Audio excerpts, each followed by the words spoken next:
இயேசு கிறிஸ்துவில் அன்பும் கருணையும் பாசமும் நிறைந்த தேவ பிள்ளைகளே, இன்பராம் இயேசு கிறிஸ்துவின் நாமத்தினாலே உங்களை வாழ்த்துவதில் இந்த ஹெவன் தொலைக்காட்சி மூலமாக உங்களோடு ஒரு தேவ வார்த்தையை பகிர்ந்து கொள்வதில் பெருமகிழ்ச்சி அடைகிறேன். இதை பார்த்து கொண்டிருக்கிற ஒவ்வொரு தேவ பிள்ளைகளையும் அவர்களுடைய குடும்பங்களையும் தேவன் தாமே எடுத்து பயன்படுத்துவாராக, உங்களை பரிபூர்ணமாக ஆசீர்வதிப்பாராக. இந்த இடத்திலேயே இந்த ஹெவன் டிவி நிறுவனரான நமது மேத்யூ பிரதர் அவர்களுக்காகவும் இந்த ஹெவன் டிவி ஊழியங்களுக்காகவும் நேபாள் தேசத்தில் நடக்கவிருக்கிற எல்லா ஊழியங்களுக்காகவும் இந்த சென்னை மற்றும் கன்னியாகுமரி தமிழ்நாடு முழுவதும் நடந்து கொண்டிருக்கிற இந்த ஊழியங்களின் சார்பாகவும் உங்கள் எல்லாரையும் வாழ்த்துகிறேன். எங்களுக்காக நீங்கள் உங்கள் ஜெபத்தை கர்த்தர் முன்பாக ஏறெடுக்க வேண்டும் என்று சொல்லி இந்த நிகழ்ச்சியை நல்ல பிதாவே என்கிற நிகழ்ச்சியை தொடங்கலாம் என்று ஆசைப்படுகிறேன். முதலில் ஒரு வசனத்தை வாசித்து நிகழ்ச்சிக்குள் போகலாம் என்று ஆசைப்படுகிறேன். யோவான் எழுதிய சுவிசேஷம் 14வது அதிகாரம் 3வது வசனம்.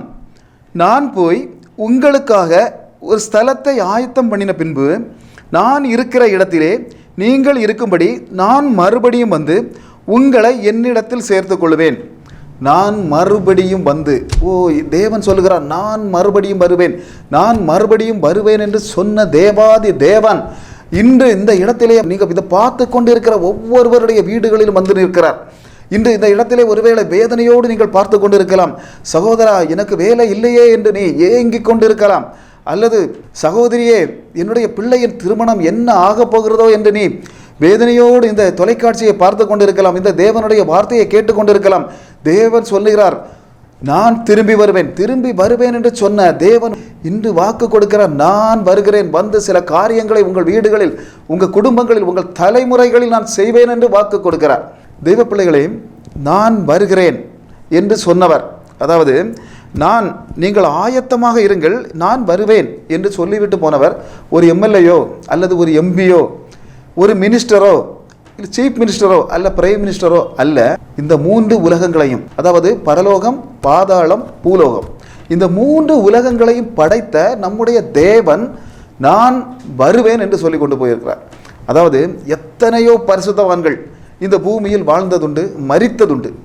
தெய்வ பிள்ளைகளே, இந்த பூமியில் வாழ்ந்துவிட்டு மரித்து போனவர்கள் ஒருவர் கூட நான் திரும்ப வருவேன் என்று சொன்னதில்லை. மகா பெரிய பலவான்கள், மகாவீரன் அலெக்சாண்டர், நெப்போலியன் போன்ற மகா சூரர்கள் இருந்தார்கள். அதுபோல எவ்வளவு பரிசுத்தவான்கள் இருந்தார்கள். அதாவது ஜான் கென்னடி, ஆப்ரஹாம் லிங்கன், இதுபோல பயங்கரமான பிரசிடென்ட்டுகள் இருந்தார்கள். மகாத்மா காந்தி முதல் நேரு வரை, அதாவது பகத்சிங், திலகர், இப்படிப்பட்ட தேச பிதாக்கள் அநேக பேர் இருந்தார்கள். ஆனால் ஒருவர் கூட நான் திரும்ப வருவேன் என்று சொல்லி போகவே இல்லை.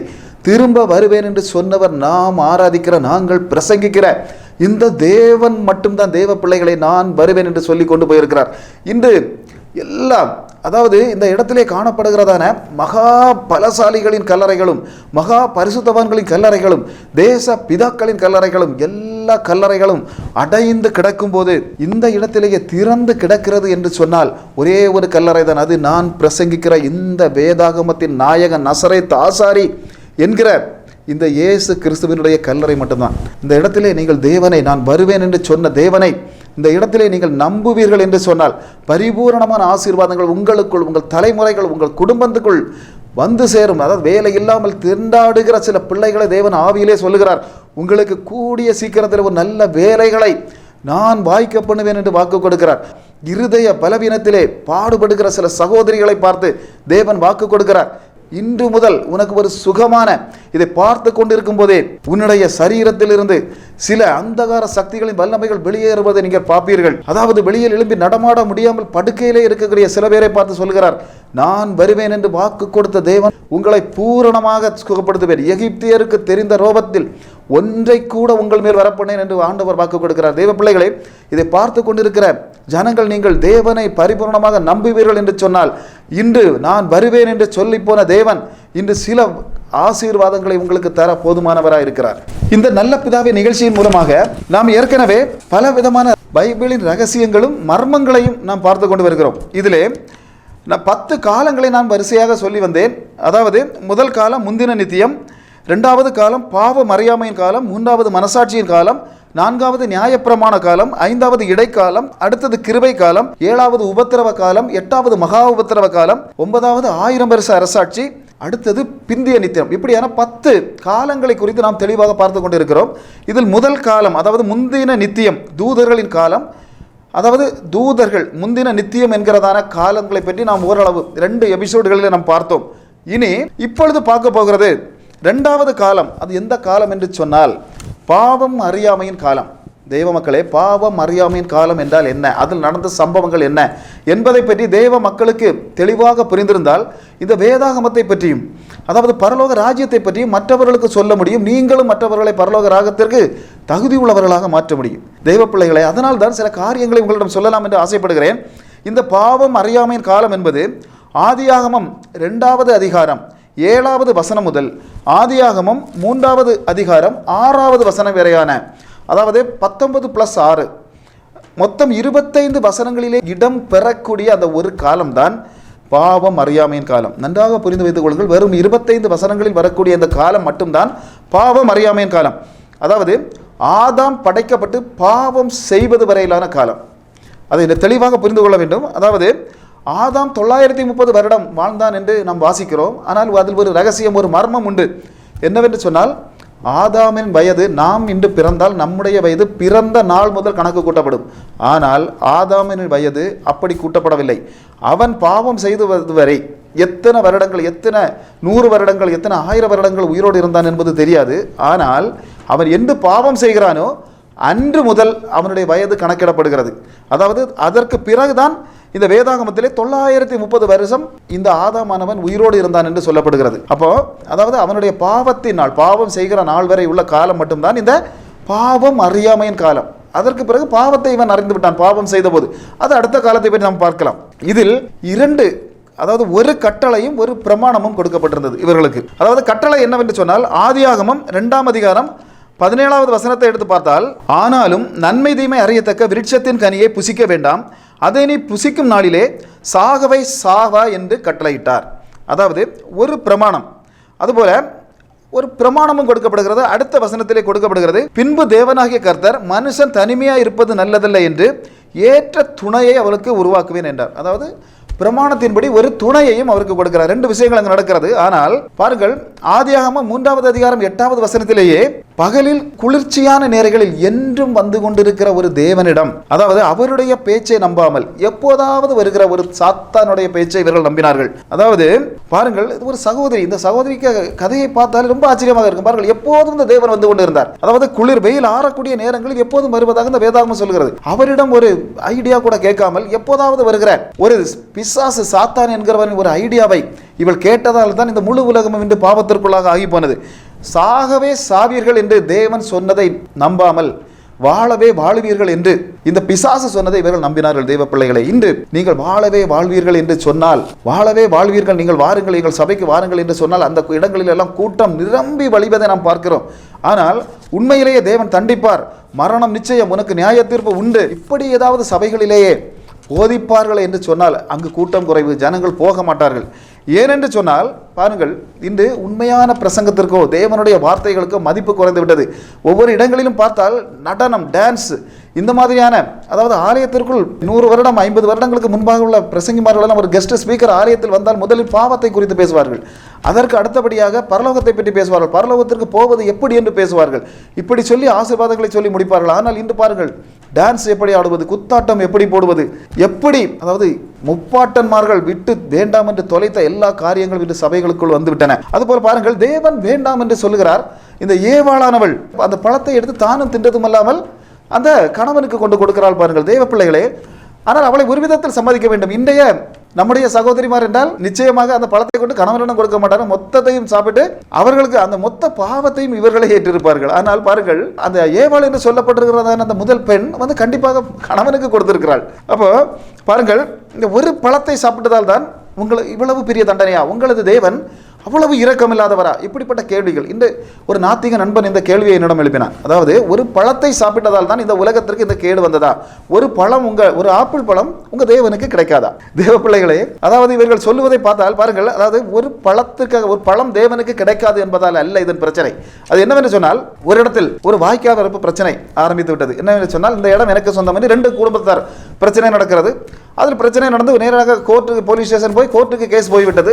அங்கே நீதிபதி அவனவர் ஒரு தீர்ப்பு சொல்கிறார். என்னவென்றால், இதன் தீர்ப்பு ஒரு 5-6 மாதங்களுக்கு பிறகாக சொல்லப்படும், அதற்கு முன்பாக யாரும் இந்த வயலுக்குள் போகக்கூடாது என்று சொல்லி ஒரு போலீஸ் ஸ்டேஷனுக்கு ஒரு ஆர்டர் கொடுக்கிறார். நீங்கள் போய் அதில் ஒரு கயறு கட்டிவிட வேண்டும், அந்த கயறு முழுவதும் இந்த தீர்ப்பு வருவதை அவுக்கக்கூடாது என்று சொல்கிறார். அப்படி பாருங்கள், இவர்கள் இதுபோல் போலீஸ்காரர்கள் போய் அதை கட்டி வைத்து விட்டார்கள். இப்போது என்ன நடக்கிறது என்றால், இந்த இடத்திலே நன்றாக ஒரு குடிமகன் இருந்தான். இந்த 2 வீடுகளில் ஒரு வீட்டில் நல்ல குடிமகன், இவன் நன்றாக தண்ணியை போட்டு விட்டு போய் என்ன செய்தான் என்று சொன்னால், அந்த இடத்தில் போய் அந்த கயரை அறுத்து விட்டான். இப்பொழுது போலீஸ்காரர்கள் கொண்டு போய் எந்த இடத்துல அடிக்க வேண்டுமோ அடித்து, இது 5 ரூபாய் கயறு போய்விட்டது, எந்த கயறு கிடைக்காது என்பதற்காக அல்ல, இவன் சொல் பேச்சு கேட்காமை, அதாவது அந்த வார்த்தை போலீஸ் ஸ்டேஷன்லையும் சரி, இந்த கோர்ட்லையும் சரி, அங்கு போட்ட ஆர்டர் அதை கேட்கவில்லை. அதுபோல இந்த 3 உலகத்தையும் படைத்த தேவன் ஒரு ஆர்டர் போடுகிறார், அதை கேட்காததால் தான் பிரச்சனை, ஒரு பழத்திற்கு அல்ல பிரச்சனை என்பதை இதன் மூலமாக நான் சொல்லிக்கொள்ள ஆசைப்படுகிறேன். அந்த நாத்திகர் இன்னொரு கேள்வியை கூட என்னிடம் கேட்டார். என்னவென்று சொன்னால், ஆதாம் ஏவாள், மிருகம், பறவை எல்லாவற்றையும் உங்கள் ஆண்டவர் படைத்தார். அப்போ ஆதாம் ஏவாளும் இருக்கிறார்கள். அப்போ இந்த சாத்தான் அவன் இங்கிருந்து வந்தான். சாத்தானை படைத்ததாக வேதாகமத்தில் எழுதப்படவில்லை. அப்போ என்னவென்று சொன்னால், வெளிப்படுத்தல் 9வது அதிகாரம் 1வது வசனம் தெளிவாக சொல்கிறது. அதாவது, இவன் 5வது தூதன் எக்காலம் ஊதினான். அப்பொழுது வானத்திலிருந்து பூமியின் மேல் விழுந்த ஒரு நட்சத்திரத்தை கண்டேன். அவனுக்கு பாதாளக்குழியின் திறவுகள் கொடுக்கப்பட்டது. அதாவது, வானத்திலிருந்து இந்த பிசாசானவன் கீழே விழுந்தான், இந்த பூமியில் விழுந்தான். அப்போ இந்த பூமியில் விழுந்தான் என்று சொன்னால், இவன் தேவனால் இங்கே வைத்து படைக்கப்பட்டவன் அல்ல.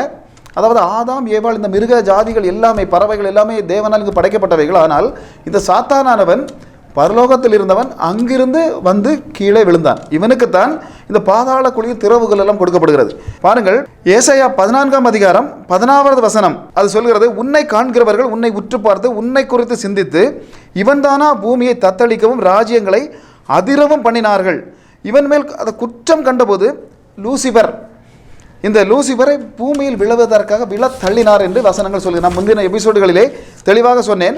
அப்போ ஆதியாகமம் 1வது அதிகாரம் 2வது வசனமே சொல்கிறது, பூமியானது ஒழுங்கின்மையும் வெறுமையுமாய் இருந்தது. அதன் பிறகுதான் இந்த ஜலத்தை தேவன் பிரிக்கிறார், வானத்தை பிரிக்கிறார், இருளை பிரிக்கிறார். பாருங்கள், அப்போ சாத்தானுக்கு பிறகுதான் மனிதன் உருவானான். அதாவது, சாத்தான் முதலிலேயே விழ தள்ளப்பட்டான்.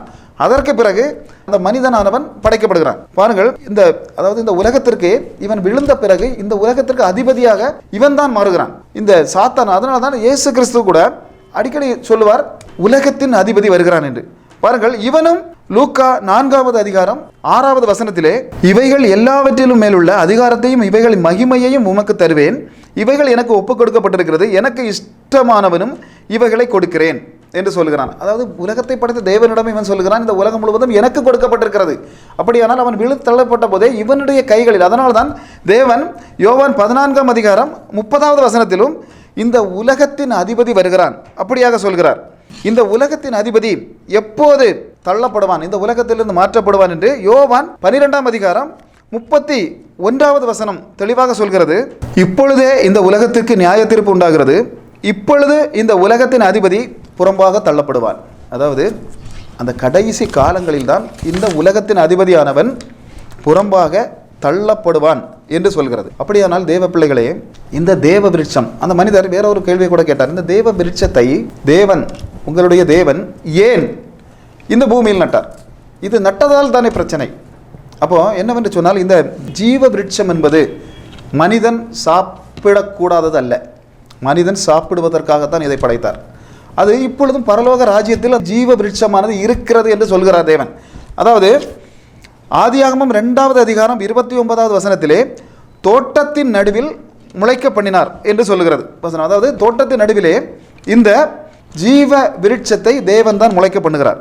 அதுபோல ஆதியாகமம் 3ஆம் அதிகாரம் 24வது வசனத்திலே, இவர்கள் பாவம் செய்ததால் அந்த ஜீவ விருட்சத்தின் கனியை எடுத்து சாப்பிட்டதால் இவர்களை அந்த ஜீவ விருட்சத்தின் போகக்கூடிய வழியை அடைத்து அவர்களை அதிலிருந்து வெளியேற்றினார் என்று பார்க்கிறோம். அப்படியானால் பாருங்கள், தேவன் வரும்போதெல்லாம் இவர்கள் பாவத்தை செய்துவிட்டு அதற்கு பின்னால் போய் ஒரு அத்தி மரத்தின் பின்னால் போய் ஒளிகிறார்கள். அப்படியானால் தேவ பிள்ளைகளே, இன்னைக்கு சபையில் அநேக பேர் பாவத்தை செய்துவிட்டு ஒளிகிற இடம்தான் சபை என்று நினைக்கிறார்கள். ஒரு நாளும் அது தேவன் வரும் வரை மட்டும்தான் நடக்கும். இந்த தேவனானவர் வந்து என்ன செய்கிறார் என்றால் இவர்களை பிடித்து அப்படியே சட்டையை பிடித்து வெளியே இழுத்து கொண்டு வெளியே விடுகிறார். அதுபோல பாவம் செய்து கொண்டு என்றும் பாவம் செய்து கொண்டு இருப்பவர்களை தேவன் வெளியே இழுத்து கொண்டு வரக்கூடிய ஒரு நாட்கள் உண்டு. அதைத்தான் நாங்கள் சொல்கிறோம். இப்படியானால் அப்போ இந்த ஜீவ விருட்சமானது அது சாப்பிடக்கூடியது தான் என்று ஏன் சொல்லுகிறோம் என்று சொன்னால், வெளிப்படுத்தின விசேஷம் 22வது அதிகாரம் 2வது வசனத்தில், நகரத்து வீதியின் மத்தியிலும் நதியின் இரு கரையிலும் 12 விதமான கனிகளை தரும் ஜீவ விருட்சம் இருந்தது. அது மாதந்தோறும் தன் கனியை கொடுக்கும். அந்த விருட்சத்தின் இலைகள் ஜனங்கள் ஆரோக்கியம் அடைவதற்கு ஏதுவானவைகள். அப்படியானால் பாருங்கள், இந்த விருட்சத்தின் கனியை புசிக்கலாம். இவருடைய இலைகள் ஜனங்கள் ஆரோக்கியம் அடைவதற்கு ஏதுவானவைகள் என்று சொல்லப்பட்டிருக்கிறது. பாருங்கள் தெய்வ பிள்ளைகளே, அதாவது ஜீவ விருட்சம் என்பது எப்பொழுதும் மனிதன் சாப்பிடுவதற்காக தான் தேவன் உண்டாக்கினார். ஆனால் என்ன நடக்கிறது என்றால், அது குறிப்பிட்ட நேரம், அதாவது குறிப்பிட்ட கால அளவை அவர் வைத்திருந்தார். மனிதன் அதற்கு முன்பாக பிசாசின் வார்த்தையை கேட்டு இதை சாப்பிட்டதால் தான் குழப்பம் வந்தது, பிரச்சனை வந்தது, பாவம் இந்த உலகத்திற்குள் நுழைய ஆரம்பித்தது.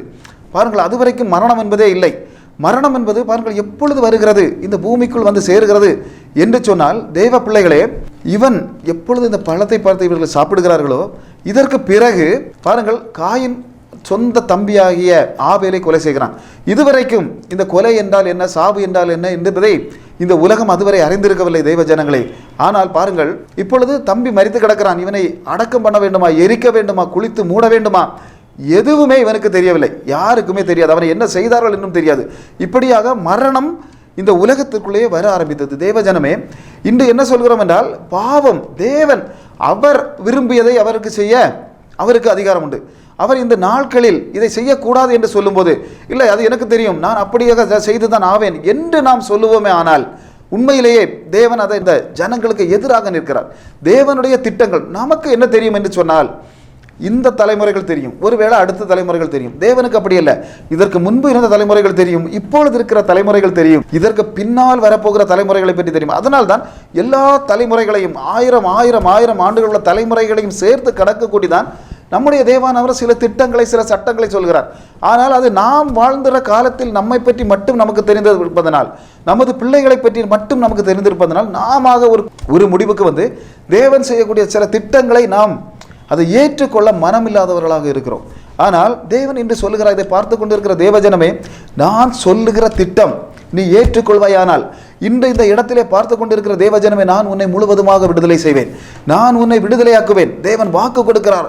இந்த தேவன் இந்த இடத்திலே வந்து கொண்டு உங்களுடைய ஒவ்வொருவருடைய உங்கள் பிள்ளைகளையும் உங்கள் பிள்ளைகளின் பிள்ளைகளையும் ஆசீர்வதிப்பார். உண்மையிலேயே தேவன் எத்தனையோ, அதாவது பரம்பரையாக சந்ததியினராக நான் இந்த இடத்திலே உங்களை நான் ஆசீர்வதிப்பேன் என்று தேவன் வாக்கு கொடுக்கிறார். தேவ பிள்ளைகளே, பாருங்கள், அந்த வெளிப்படுத்தின விசேஷம் 2வது அதிகாரம் 7வது வசனம் இந்த ஜீவ விருட்சத்தை பற்றி ஒரு விஷயத்தை சொல்கிறது. ஆவியானவர் சபைகளுக்கு சொல்லுகிறதை காது உள்ளவன் கேட்க கடவன். ஜெயம் கொள்ளுகிறவன் எவனோ அவனுக்கு தேவனுடைய பரதேசியின் மத்தியில் இருக்கிற ஜீவ விருட்சத்தின் கனியை புசிக்க கொடுப்பேன் என்று எழுது. அப்படியானால் பாருங்கள், ஜீவ விருட்சத்தின் கனி இந்த மனிதருக்கு புசிக்க கொடுப்பதற்காகத்தான் அவர் படைத்திருக்கிறார். அதனால தான் அதை பரலோகத்திலும் இப்போது வைத்திருக்கிறார். அப்போ ஜெயம் கொள்ள வேண்டும் தேவ பிள்ளைகளே, அதற்கான ஜெயம் கொள்ள வேண்டும். அதாவது ஜெயம் கொள்ளாத ஆதாம் ஏவாளை போல தோல்வி அடைகிறவர்களுக்கு அல்ல தேவன் விருட்சத்தின் கனியை கொடுப்பது. இன்று நான் சொல்கிறேன் தேவ ஜனமே, தீர்க்க தரிசனமாக சொல்கிறேன், இந்த இடத்திலே நீங்கள் இருந்த இடத்திலிருந்தே தேவனிடத்தில் நீங்கள் ஒப்பு கொடுப்பீர்களா? தேவன் வாக்கு கொடுக்கிறார், நீ ஒரு ஆதாமை போல அல்ல, ஒரு ஏவாளை போல அல்ல, நான் உன்னை தெரிந்தெடுத்தது தேவ பிள்ளையே, நீ எனக்காக விட்டுக் கொடுக்க, சில காரியங்களை விட்டுக் கொடுக்க தயாரானால், சில ரகசிய பாவங்களை, எத்தனையோ பாவங்களை அப்ப ஆவிக்குரிய வாழ்க்கையிலே தகப்பனை செய்து கொண்டிருக்கிற ஒவ்வொரு பிள்ளைகளை பார்த்து சொல்லுகிறார், நீங்கள் இன்று அதை விட்டுவிட்டு என்னிடத்தில் திரும்புவான. பிசாசின் திட்டங்கள், பிசாசு சொன்னது போல நீங்கள் கேட்காமல் நான் சொல்லுவதற்காக நீங்கள் வருவீர்கள் என்று சொன்னால், ஜெயம் கொள்ளுகிறவர்களுக்கு கொடுக்கக்கூடிய ஜீவ விருட்சத்தின் கனியை பரலோக ராஜ்யத்திலே உங்களுக்காக நான் வைத்திருக்கிறேன், அதை நான் தருவேன், இந்த பூமிக்குரிய வாழ்க்கையிலும் நான் தருவேன் என்று வாக்கு கொடுக்கிறார். பாருங்கள், வெளிப்படுத்தின விசேஷம் 22வது அதிகாரம் 14வது வசனத்திலே ஒரு விஷயத்தை கூட, அந்த ஜீவ விருட்சத்தை பற்றி தேவன் தெளிவாக சொல்கிறார். ஜீவ விருட்சத்தின் மேல் அதிகாரம் உள்ளவர்களாக இருந்து ஜீவ விருட்சத்தின் மேல் அதிகாரம் உள்ளவர்களாவதற்கு வாசல்கள் வழியாய் நகரத்திற்குள் பிரவேசிப்பதற்கும் அவருடைய கற்பையின்படி செய்கிறவர்கள் பாக்கியவான்கள். அப்படியானால் ஜீவ விருட்சத்தின் மேல் அதிகாரம் உள்ளவர்களாக இருப்பவர்கள் பாக்கியவான்கள். அதாவது 4 கார்களை வைத்திருப்பவர்கள் அல்ல, 2 வீடு கட்டியிருப்பவர்கள் அல்ல, வெளிநாட்டில் 25 வருடம் நாம் வாழ்ந்து கொண்டிருப்பவர்கள் அல்ல தேவ பிள்ளைகளே. தேவன் சொல்லுகிறார், ஜீவ விருட்சத்தின் மேல் அதிகாரம் உள்ளவர்களாக நீங்கள் மாற வேண்டும். அப்படி மாற வேண்டும் என்று சொன்னால் நீங்கள் இருந்த இடத்திலேயே இந்த பிசாசின், அந்நிய சக்திகளின், இருட்டின் சக்திகளின் எல்லா துர்க்கிரியைகளையும் விட்டு இன்று தேவனுடைய பட்சமாக அவர் என்ன சொன்னாலும் மறு கேள்வி கேட்காமல், ஆபிரகாம் எப்படி மறு பேச்சு பேசாமல் ஆண்டவருக்கு கீழ்ப்படித்தான், அதுபோல நான் கீழ்ப்படிவேன் என்று நீங்கள் ஒரு முடிவு எடுப்பீர்களானால் தேவன் உங்களை, உங்கள் குடும்பங்களை, உங்கள் பிள்ளைகளை எடுத்து பயன்படுத்துவேன் என்று இந்த நிகழ்ச்சி, நல்ல பிதாவே நிகழ்ச்சியின் மூலமாக உங்களுக்கு வாக்கு கொடுக்கிறார். தேவ பிள்ளைகளை, இதை பார்த்து கொண்டிருக்கிற ஒவ்வொரு தேவ பிள்ளைகளும் இன்றே தேவனுடைய வருகைக்காக ஆயத்தமாகுங்கள் என்று சொல்லிக்கொள்ள ஆசைப்படுகிறேன். அல்லேலூயா. ஒரு விஷயத்தை கூட நான் சொல்லலாம் என்று ஆசைப்படுகிறேன். தேவ பிள்ளைகளே, இன்று இந்த நேபாள் தேசத்திலே தேவனை பற்றி அறியாத ஜனங்கள், நமக்கு எப்பொழுது பார்த்தாலும் சுவிசேஷங்கள், கூட்டங்கள், அதாவது முழுஇரவு ஜெபங்கள், அநேக கன்வென்ஷன் கூட்டங்கள், இந்த மாதிரிப்பட்ட காரியங்கள், டிவி ஆன் பண்ணாலே தேவனுடைய வார்த்தைகள், இப்படியாக எல்லா காரியங்களும் கேட்டு கேட்டு கேட்டு கேட்டு பரலோக ராஜ்யத்திற்கு தகுதியான பிள்ளைகளாக நம்மளை தேவன் மாற்றிக்கொண்டிருக்கிறார். ஆனால் எந்தவித காரியங்களும் இந்த நேபாள் தேசத்தை போய் அடைய முடியாதபடி, அதாவது முழுவதுமாக இந்த கிறிஸ்துவை அறியாதபடி வெறும் 1.9% ஜனங்கள் மட்டுமே தேவனை பற்றி கேட்டு, அவர்களும் முழுவதுமாக மனமாறாத ஜனங்கள், தேவனுடைய பிள்ளைகளை, ஒரு சாப்பாட்டிற்கு கூட ஒரு நேர ஆகாரத்திற்கு வழி இல்லாத ஜனங்கள், இந்த ஜனங்கள் மத்தியிலே தான் நம்முடைய ஹெவன் டிவி ஊழியமானது நடந்து கொண்டிருக்கிறது. தேவ பிள்ளைகளே, அந்த இடத்திலே போகிற நம்முடைய ஜனங்களுக்கும் சாப்பிடுவதற்கு கூட எதுவும் இல்லாத கஷ்டமான சூழ்நிலைகள் இருந்து கொண்டிருக்கிறார்கள். பலவிதமான காரியங்கள், தேவன் உங்களால் எது முடியுமோ அதை செய்யும்படி உங்களை கேட்டுக்கொள்ள. ஏனென்று சொன்னால் தேவன் ஒரு நாளும் நாம் செய்யக்கூடிய காரியங்களை மறக்கிறவர் அல்ல.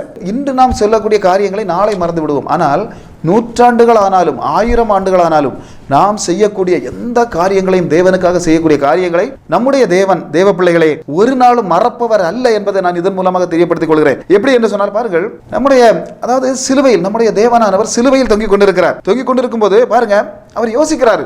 ஏசாயா எழுதிய தீர்க்க தரிசனங்கள், எரேமியா எழுதியவை, எசேக்கியேல் எழுதினது, ஆமோஸ் எழுதினது, ஒபதியா எழுதினது, சகரியா எழுதினது, எல்லா தீர்க்க தரிசனங்களும் நடந்து முடிந்து விட்டதா என்று யோசிக்கிறார். அப்போது யோசிக்கும் போது ஒரே ஒரு தீர்க்க தரிசனம் மட்டும், மீது எல்லா தீர்க்க தரிசனமும் நடந்து முடிந்து விட்டது. ஒரே ஒரு தீர்க்க தரிசனம் மட்டும் நடந்து முடியாமல் இருக்கிறது. அதை ஞாபகப்படுத்துகிறார். என்னவென்று சொன்னால் சங்கீத புஸ்தகம் 69வது அதிகாரம் 21வது வசனம், என் ஆகாரத்தில் கசப்பு கலந்து கொடுத்தார்கள், என் தாகத்துக்கு காடியை குடிக்க கொடுத்தார்கள். இந்த வசனம், அதாவது இந்த தீர்க்க தரிசனம் நடந்து முடியவில்லை. அப்பொழுது இவர் யோசிக்கிறார். அதாவது இந்த தீர்க்க தரிசனம் சொன்னவர் இவருடைய முப்பாட்டனான தாவீது. தாவீது வாழ்ந்தது இயேசு கிறிஸ்துவின் 1050 வருடங்களுக்கு முன்பாக. பாருங்கள் தேவ மக்களே, 1050 வருடங்களுக்கு முன்பாக சொன்ன ஒரு தீர்க்க தரிசனத்தை அது நடந்து முடிய வேண்டும் என்கிற ஒரு நோக்கத்தோடு எதுவுமே மறக்காதவராய் தேவன் சொல்லுகிறார், தாகமாய் இருக்கிறது. அல்லேலூயா. தேவன் சொல்லுகிறார், அதாவது எதையுமே மறக்காதவர். 1000 வருடங்களுக்கு முன்பாக நடந்த தாவீது எழுதி வைத்த ஒரு தீர்க்க தரிசனத்தை இந்த தேவன் மறக்காமல் அதை நிவர்த்தி செய்தார் என்றால், தெய்வ பிள்ளைகளே, இன்று இந்த நேபாள் தேசத்திற்காக நீங்கள் 1 ரூபாய் அல்ல, 50 ரூபாய் அல்ல, 100 ரூபாய் கொடுத்தால் ஒரு நாளும் அதை மறக்காத ஒரு தேவன், தன்னுடைய துருத்தியிலே வைக்கிற தேவன், உங்கள் குடும்பங்களை ஆசீர்வதிப்பார், உங்கள் கோத்திரங்களை ஆசீர்வதிப்பார், உங்கள் தலைமுறைகளை ஆசீர்வதிப்பார் என்று சொல்லி இந்த நிகழ்ச்சியை முடித்துக் கொள்ளலாம் என்று ஆசைப்படுகிறேன்.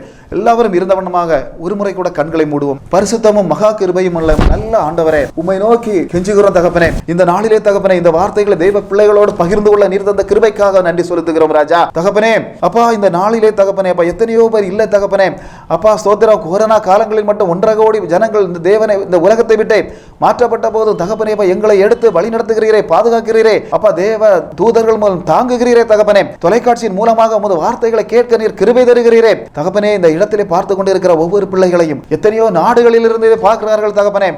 தகப்பனே, எல்லா பிள்ளைகளையும் எடுத்து அப்பா பயன்படுத்துவீராக.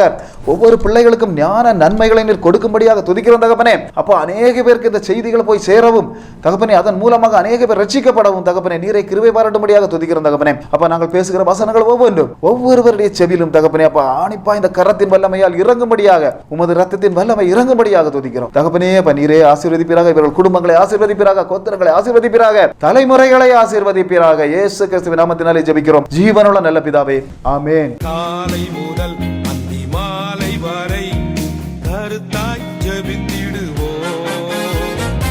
ஆதி முதல் அந்தம் வரை